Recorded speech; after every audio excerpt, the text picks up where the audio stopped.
लालबागच्या राजाच्या दर्शनाला दिवसाला हजारो भाविक येतात, पण देवाच्या दारात आता व्हीआयपी कल्चर समोर येत आहे।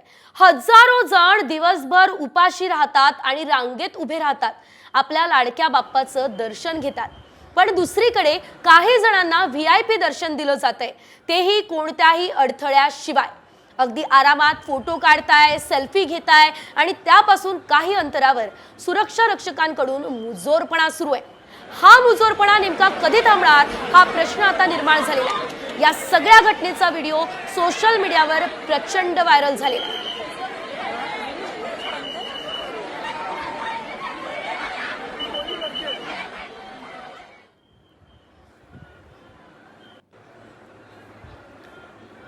या संदर्भात अधिकची अपडेट आमच्या प्रतिनिधी वैदेही काणेकर यांनी जाणून घेतलेली आहे। बघूयात सर्व परिस्थिती।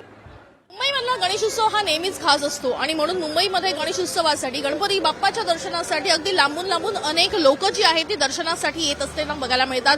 आणि तशीच अनेक लोक खरं तर यंदाही मुंबईमध्ये दाखल झालेली आहेत, खास करून लालबागच्या राजाच्या दर्शनासाठी। मात्र इथे एका कठीण समस्यांना प्रत्येकाला तोंड द्यावं लागते, ते म्हणजेच वेळ। या ठिकाणी लालबागच्या राजाच्या दर्शनासाठी जवळपास 9 ते 10 तास लागत असल्याच्या तक्रारी लोकांनी दिलेल्या आहेत। आपण बघतोय की मोठ्या प्रमाणात गर्दी जी आहे ती सध्या प्रत्येक ठिकाणी बघायला मिळत आहे आणि अगदी लांबून लांबून लोक या ठिकाणी लालबागच्या राजाच्या दर्शनासाठी आल्याचं जे आहे ते दिसून आलेलं आहे।